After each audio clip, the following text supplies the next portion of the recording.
Okay guys, I'm going to talk about, the first one I'm going to talk about is my least productive. Then I'm going to talk about the most productive, sort of explain to you a little bit, why both of these are work and don't work.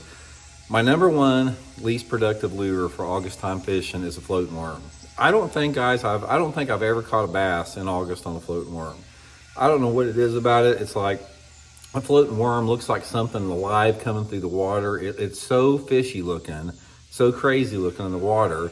And the fish bite it so good in the springtime of the year. It's one of my favorite baits in March, April, and May, guys. I catch a ton of fish on a floating worm.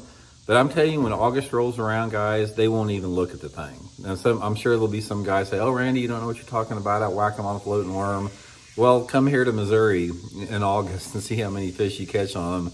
Unless you're fishing a farm pond where the bass have never seen a lure before, you probably are never going to get a bite on a floating worm.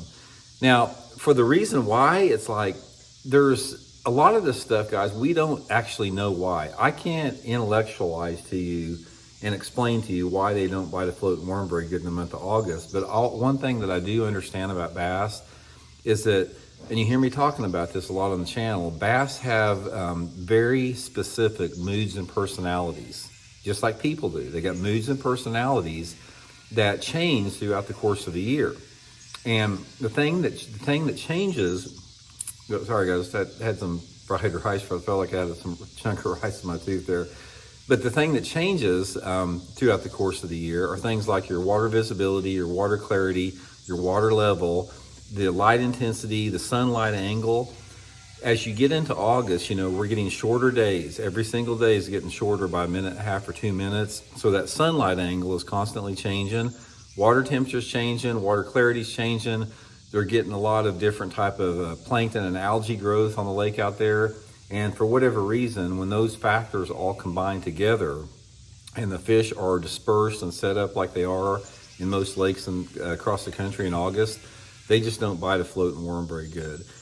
And one of the things I don't understand is, like, I can go back into some flat coves like in the month of August and I can catch fish like on a swim jig or a top water in real shallow water, but for whatever reason they don't want a floating worm.